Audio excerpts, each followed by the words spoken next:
let's talk Warlocks in Tasha's Cauldron of Everything. First up is the Fathomless Warlock, originally known as the Lurker in the Deep in the Unearthed Arcana.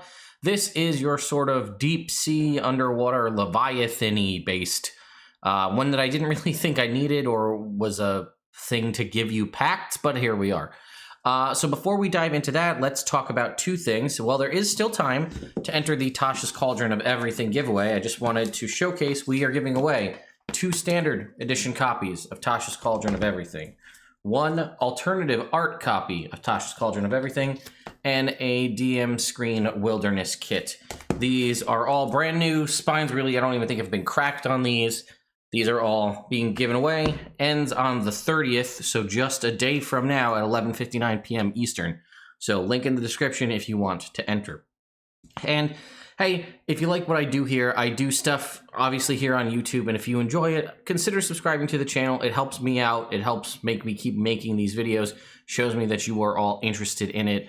And, you know, I don't just have stuff here. I also stream on Twitch twice a week, and I have a secondary YouTube channel called Nerd Immersion Plays, where it's just Nerd Immersion campaign playthroughs. There's also a ton of those here on this channel, so if you're looking to binge some D&D content and want to see me either play or DM, tons of options for that. That's enough about me and the channel, though. Let's talk the Fathomless Warlock. So here you can see the art here, and we've got an expanded spell list, as all Warlocks do. That's actually one of my biggest complaints, and it's sort of the biggest tease. I feel like for Warlocks, any other class that gets these sort of extra spells at level 1 or at some point in their class, they're just given them, right? Circle spells for druids, domain spells for clerics, oath spells for paladins, even the new sorcerer origin spells, they're just given the spells. And then for warlock, they're like, well, here's a list of spells, but you can only just choose these. These are just options for you to pick. Sorry, though, everybody else who gets extra spells like this just gets them automatically known and prepared, but you just get to expand your list a little bit. And that is the biggest cock tease for the warlocks ever, and it sucks. So when I get around to doing my fixing the warlock video, which will be a base fix and then maybe subsequent subclass fixes, I honestly just think, just give them the expanded spell list. You're still limited by your spell slots. Warlocks have so few spell slots to pick from. You have 2 for probably, I'd say, the lion's share of campaigns people do from 3 to 11. What does it matter if you can cast 4 spells at level 1 if you only have 1 slot? I don't know. That's another rant that I don't want to get on. Let's talk about the content here. So, in the Unearthed Arcana, we originally had Crater, Destroy Water, Thunderwave, Gust of Wind, Silence, Lightning Bolt, Sleet Storm, Control Water, Evard's Black Tentacles, Commune with Nature, and Cone of Cold. We obviously have a lot of deep sea, water, wind, stormy related stuff. We kept Create or Destroy Water. I think we keep almost all of them. We swapped Evard's Black Tentacles, which was basically, I think, tentacle themed, which was the whole point. Hey, it's a tentacle, you're underwater. They replaced that with Summon Elemental, but interestingly enough, they limited it to the water only. The only time we've seen something like this was in the original Storm Sorcerer Waterborne Adventure Unearthed Arcana. They had given that sorcerer domain spells, for lack of or origin spells, but they had it have Summon or Conjure Elemental, but the water version only. So this one is interesting that they decided to allow this sort of, you can cast this spell, but we're going to hard limit what you can choose. And the reason I say this is because when you do things like this, it sort of allows or gives credence to homebrewers. Not that no one could do this beforehand, but if Wizards of the Coast is willing to say, hey, let's give this water-themed creature and a summon elemental spell, but hard limit it to water only, that doesn't make it seem out of the realm of possibility or just like silly or a weird choice for them to do something similar when they do it. So summon elemental from this book, water only. Bigby's Hand instead of Commune with Nature. I'm a big fan of that. And they give you the flavor that it appears as a tentacle, which is cool. Again, nice flavor added in a little text box here. And then we kept Cone of Cold. So originally we had what's called Grasp of the Deep. This is sort of your main base feature, your summon tentacle, for lack of a better term. As a bonus action, you can create a 10-foot long tentacle at a point you can see within 60 feet. It lasts for a minute or until you create another one. When you attack, when you create the tentacle, you can also make a melee attack against a creature within 10 feet of it, so it has 10 foot reach. On a hit, the target takes a d8 cold or lightning damage. You choose when it takes the damage, so you can swap. If like they find out they're immune to cold damage, you could try for lightning. And their speed is reduced by 10 feet until the start of your next turn. When you reach 10th level, this damage goes up to 2d8. That's just a nice freebie extra damage feature. As a bonus action on your turn, you can move it up to 30 feet and repeat the attack. So this is nice because this is a bonus action thing you can do every turn. As a warlock, depending on the type of warlock and what you choose, a lot of people will use Hex, right? That's a bonus action. You're activating Hex on your first turn to then be dealing extra damage with Eldritch Blast or whatever else. This is also an attack, so as far as I can tell, Hex will still do damage. So first turn, you can put up Hex and then use this every subsequent turn as a bonus action to just increase your damage output. And it was Charisma modifier times per long rest. It's now called Tentacles of the Deep. It is still a bonus action. It is still a 10-foot long tentacle, still 60 feet, and still a minute long. When you create it, you make a melee spell attack, same terminology there, against a creature within 10 feet. Now it is hard-coded to a d8 cold damage. It was cold or lightning. It is just now 100% cold, no choice.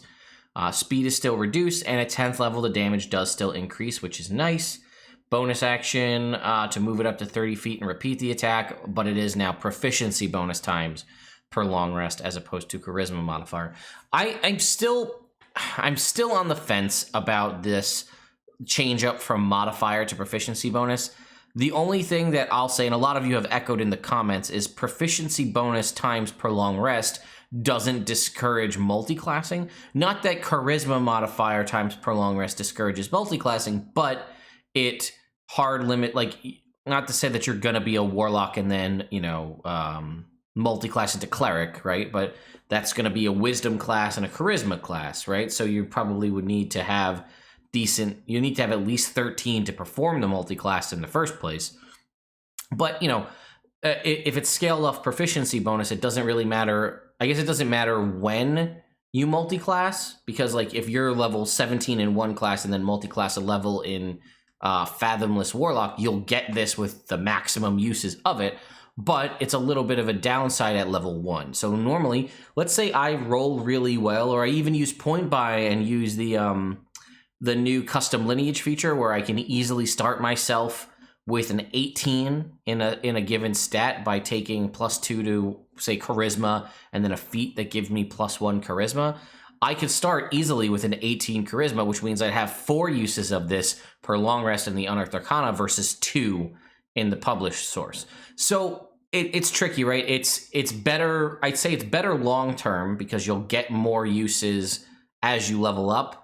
It also makes proficiency bonus levels where you get that increase to proficiency bonus that much more impactful for your character. But in the short term, when you first start, it's going to be a lot more limited in how many times you can do these things. And I don't know if that's maybe the combat power creep, where we're going to hard limit how many times you can do stuff by making it less upfront and more later on. I don't know. Let me know your thoughts, what the change between modifier to proficiency bonus was. Let me know what you think the reason is in the comments. All right, and then we had what was called Scion of the Deep.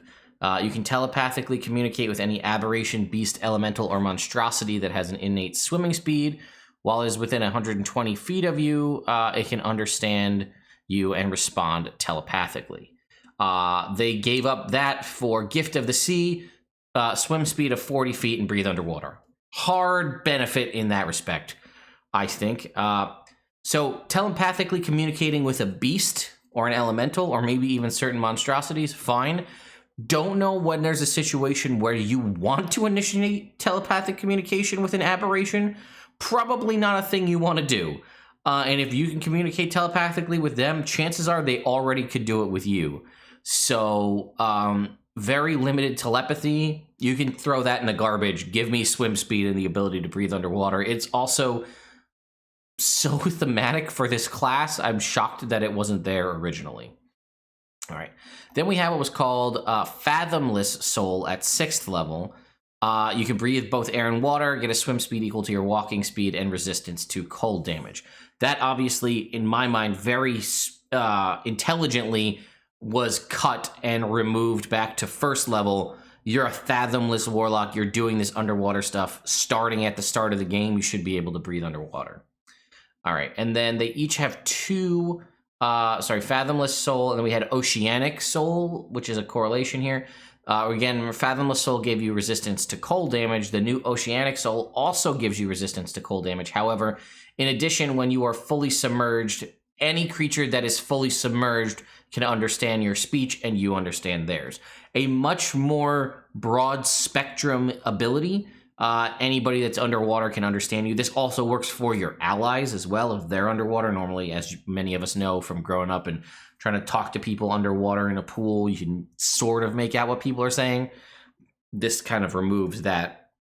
Also, it coming at 6th level is fine with me. I'd rather have the be able to breathe underwater at 1st level than at 6th.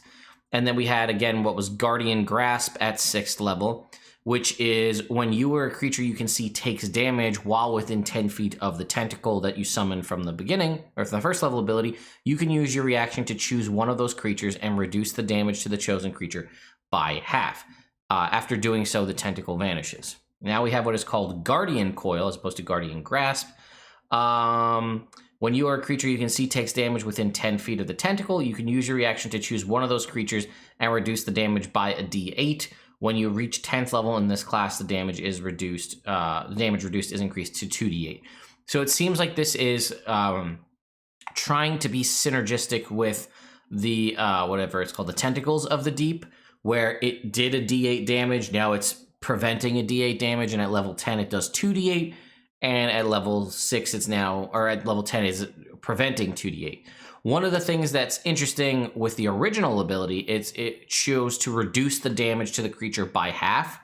Because that's not saying that it's applying resistance, it would reduce the damage by half, and then I think you apply resistance after the fact. So it would provide you additional benefits from that because it was just reducing the damage by half.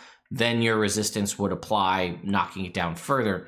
This is reducing it by a d8 and then up to 2d8. Again, resistances still apply. Then we had a 10th level Devouring Maw. As an action, choose a point you see within 60 feet. For 1 minute, a translucent maw manifests in a 10-foot radius centered on that point. Each creature in that area, when it appears, must make a strength save or be restrained. Any creature that starts its turn in the maw takes 3d6 cold or lightning damage, your choice. The restrained creature can repeat the saving throw, ending the restraint on a success. As an action, they can do it. So it doesn't happen automatically. They have to choose to take an action to try and break out. At the start of your turn, if there are any creatures in the maw's area, you gain temporary hit points equal to your warlock level once per short or long rest. I really liked that ability. Let's see what it ended up being. 10th level, now we learn Evard's Black Tentacles for free. It counts as a warlock spell for you, but doesn't count against the number of spells known, which is great. And then it says once you cast the spell, you can cast the spell once without a spell slot, regaining the ability to do so when you finish a long rest. That's fantastic. That's amazing extra utility for a warlock. So if we go ahead and look at Evard's Black Tentacles, I think that it's pretty much the same as what this Devouring Maw was. So this is a 20-foot concentration for a minute. The original Devouring Maw ability does not say it was concentration. This is still an action. It is a 20-foot square on the ground out to 90 feet as opposed to a 60-foot range with a 10-foot radius. Whenever a creature enters the affected area for the first time on a turn or starts its turn there, they must make a dex save or take 3d6 bludgeoning damage and be restrained by the tentacle. This was any creature that starts their turn there takes 3d6 cold or lightning damage and they're restrained. And then a creature that starts its turn in the area and is already restrained takes 3d6 bludgeoning damage. And then it was a restrained creature can make a strength or dexterity check. Important notification there, it is a check with Evard's Black Tentacles, not a saving throw, just a check. So typically just the modifier, unless they have something like reliable talent or otherwise, against your spell save DC to end it on a success, which is, it's still an action to do so. So the Devouring Maw ability was very similar to Evard's Black Tentacles in a lot of way. The only benefit, again, is Devouring Maw was not concentration. Evard's Black Tentacles is, but it's a larger area. It is the same amount of damage, though it is bludgeoning, not cold or lightning. And then to break out of it, it was a saving throw for Devouring Maw. It's a check for Evard's Black Tentacles. However, they did add an extra bit to the end. Whenever you cast this spell, so not just including your freebie cast you get once a long rest, any additional subsequent castings you do, your patron's magic bolsters you, granting you a number of temporary hit points equal to your warlock level. More importantly, here you go. Moreover, damage can't break your concentration on this spell. So, a couple things to denote. So, Devouring Maw was not concentration, so you could cast another concentration spell, which is nice. Evard's Black Tentacles, per the Grasping Tentacles feature, cannot break your concentration by damage, but if you were to cast another concentration spell, it would still end. But this is a pretty reliable thing, especially at level 10. You're going to get it for free. It's only going to be cast when you cast it for free at 4th level. Well, again, as you level up, it'll be cast. If you cast it with a spell slot, it'll be at 5th level, right? Because you're a warlock. I don't know, just Warlock, Evard's Black Tentacles. Oh, doesn't matter. Evard's Black Tentacles doesn't change if you upcast it. So this is something you can rely on every long rest. Freebie Evard's Black Tentacles. And when you cast it, you're going to get temporary hit points equal to your Warlock level. Also, nice that it does not require you to damage people. The only other benefit of the other Devouring Maw is it was persistent. If there's a creature in the Maw's area, you gain temporary hit points equal to your Warlock level. So that was temporary hit points you could get every time. But now you get it when you cast the spell. But again, one free casting, and your spell slots do come back on a short rest, so you may be able to, depending on how your short rests work, keep up those temporary hit points pretty consistently. And again, damage can't break your concentration on it, so it's a thing you can potentially keep up persistently for that full minute with no real chance of losing it, which is pretty awesome. So I think while I did like Devouring Maw, I liked the thematics of it being a mouth, and I think this ability, this Grasping Tentacles ability, I think this actually ends up being better overall, because, you know, I don't know, I just think all in all the little abilities there does help, because in theory there's a potential where you could cast Devouring Maw and people could get out of it and then you wouldn't get the temporary hit points. You will get them no matter what. Hell, I mean, if you're about to take a short rest, you could just cast it for the hell of it to get temporary hit points or something like that. And then we had Unleash the Depths at level 14. As an action, choose a point within 30 feet where your patron tears through reality. Choose one of the following effects to issue from the manifestation. Once you use this effect, you can't do it until you finish a long rest. There was Transport.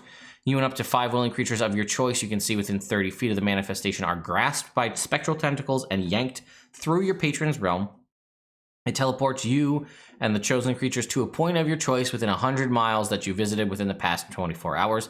Then the tentacles vanish. Fantastic movement ability. I love that. That was very thematic. It reminds me a lot of Nightcrawler's, like, you know, Bamfing, where he kind of teleports through like a hellscape before he reappears. You're being pulled through your patron's realm. That is a super useful ability. 100 miles is a very long distance in Dungeons and Dragons. It does say that you have to have been there within the past 24 hours, but at level 14, teleportation magic is on the table, so this could be very useful. Or Fury, you can direct a barrage of spectral tentacles to issue forth and strike up to 5 creatures you can see within 30 feet. Each creature must make a dex save against your spell save DC. On a fail, they take 60-10 cold or lightning damage and are knocked prone. On a success, they take half damage and aren't knocked prone. The tentacles then vanish. So you either had a really flavorful, super useful teleport, or just like an AoE damage that you could do. Now we have what's called Fathomless Plunge, which I think is just the first part.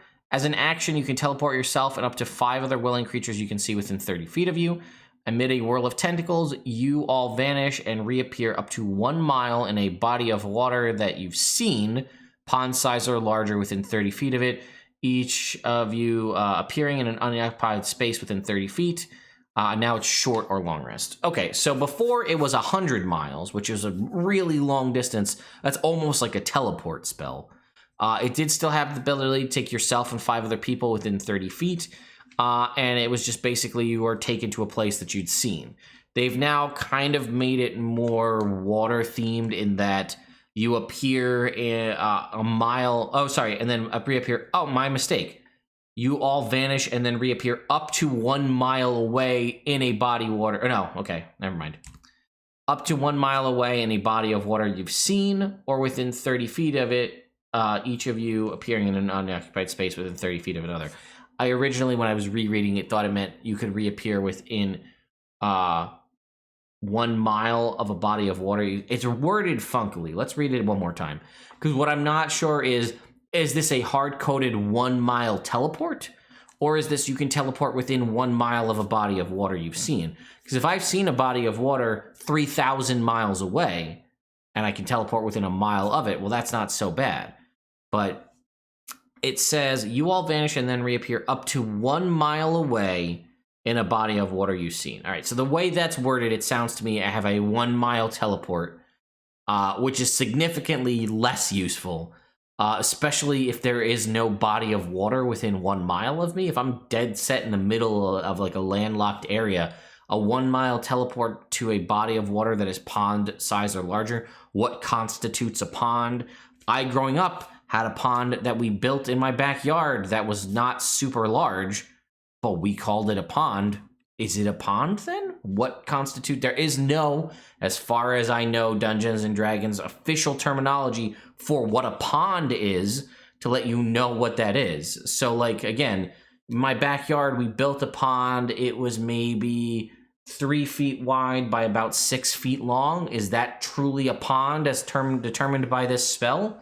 And again, the previous ability was super useful because 100 miles can get you anywhere and there was no hard limit to water. Or if you didn't want to use that, you could just do an AoE. This is still a nice teleport, but the fact that it's limited to a body of water, you can either appear in a body of water you've seen or within 30 feet of it.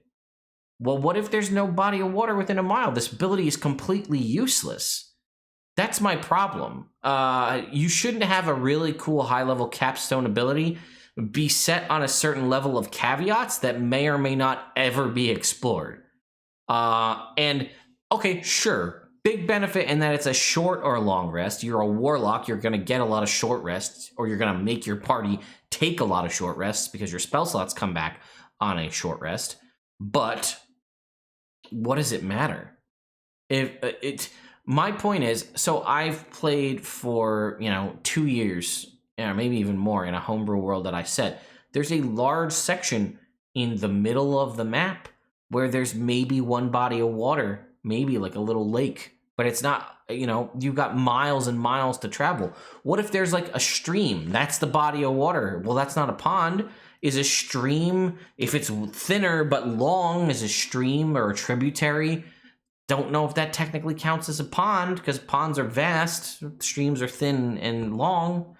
I don't know. It just bothers me. Maybe I'm diving too much into this and nitpicking too much on this. I think Unleash the Depths as the Unearthed Arcana ability, maybe it was a little too much. I'll agree with that. I liked the option that you could choose to do a super useful utility teleport, or maybe the damage on the Fury one's probably not the best. I think it kind of works out to be about the same as a Circle of Death spell, which I think you can get as a 6th level Mystic Arcanum as a Warlock anyway. So it's not the best, but it was an option that you could do for free. And I'm okay if you even want to cut out the Fury damage part and just keep the teleport and keep the thematics of the tentacles whirling and appearing you. But don't hard limit it to a body of water. Maybe 100 miles was too much. 1 mile is a little limited. This is almost like a get out of jail free combat thing than it is like gonna do to move us very far. I don't know about you, but in any of the games where I've had players traveling from like a city to city, it's usually not a 1 mile journey because that's a thing that like we as humans can easily comprehend walking 1 mile. Most of us here in the United States have to run a mile consistently throughout elementary school and high school as part of like a physical fitness thing. So it's not a very far thing. You can walk a mile in 10 minutes, no problem. I'm not going to need a teleport to do something I could do with a 10-minute brisk pace walk.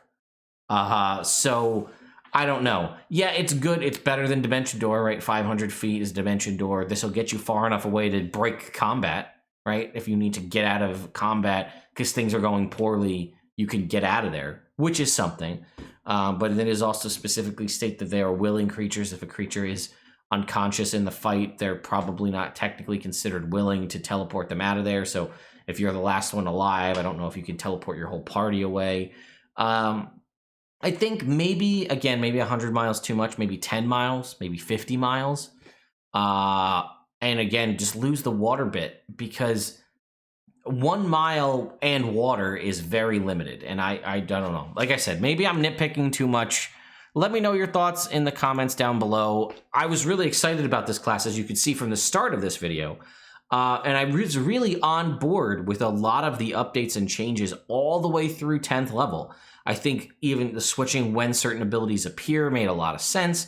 Losing stupid things like speaking telepathically to an aberration. Why would you ever want to initiate that?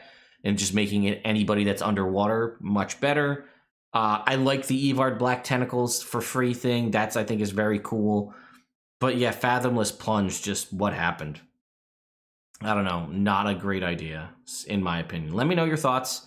We have 2 more to go through, folks. We have the Genie Warlock and the Scribe's Wizard, and then we have officially covered every new subclass in Tasha's Cauldron of Everything. I'm super excited to round this out and then dive into other fun things like the feats and the spells and the magic items. So if you want to see that, make sure you're subscribed and staying tuned to the channel. I will see you all next time.